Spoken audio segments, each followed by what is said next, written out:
We are continuing to take a look at Wisconsin's wind wars. One proposal would put 100 wind turbines in southern Brown County, but some say it's just the beginning of what's to come as the state aggressively pursues alternative energy sources. 17 other proposals are on the table. It could increase the number of wind turbines in Wisconsin upwards of 1,000.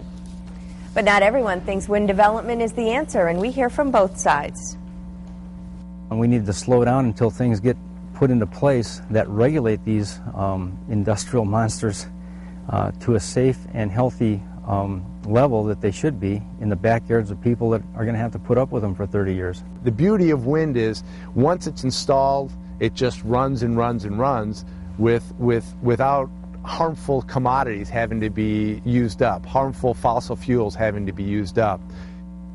Tonight at Fox 11 News at 9, we wrap up our series Wind Wars. Fox 11's Lou Hillman is here this morning to talk about the future of wind development in the state. Nice to see you again. Yep, good morning. Good morning. Okay, so we've been talking about the proposal to build the wind turbines in Brown County.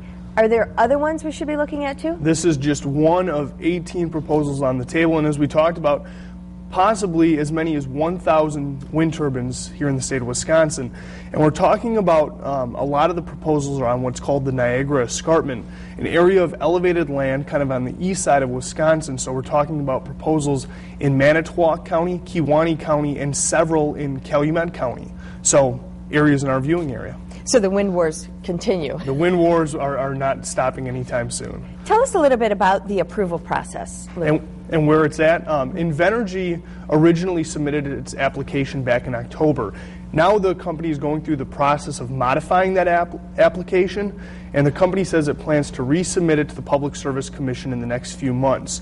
Now what's important here is that a lot of the municipalities in the proposed wind farm in southern Brown County have passed like local laws and local ordinances that would try to slow the wind development, but ultimately for approval of large-scale projects, that is in the hands of the PSC, so they can override any local ordinances that have been passed in recent months. Okay, let's talk. We talked about the impact these wind turbines have on homeowners and landowners. What about communities?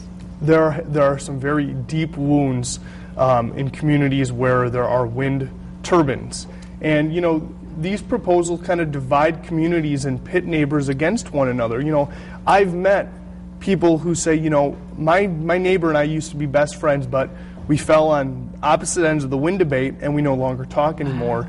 And there are even some cases where that's happened within families. And, you know, it's this idea, where do you draw the line between what I can legally do on my own property versus what's best and what's in the best interest of my neighbor's property. So, like I said, some deep wounds, and the wind wars look to continue as more proposals get put out there. It's very interesting, and like you said, the interviews you've gotten, they're either so strongly for, so strongly against, and it doesn't seem like they're coming together at all. So tonight you wrap up the series, Fox 11 News at 9? Yep, Fox 11 News at 9, and if you've missed, you know, parts 1 or 2, you can head to our website, fox11online.com. Check out parts 1 and 2, and tonight, taking a look at the future of wind development in the state. This is not the last proposal to be put out there. All right. Thanks for sharing it with us here on Good Day Wisconsin.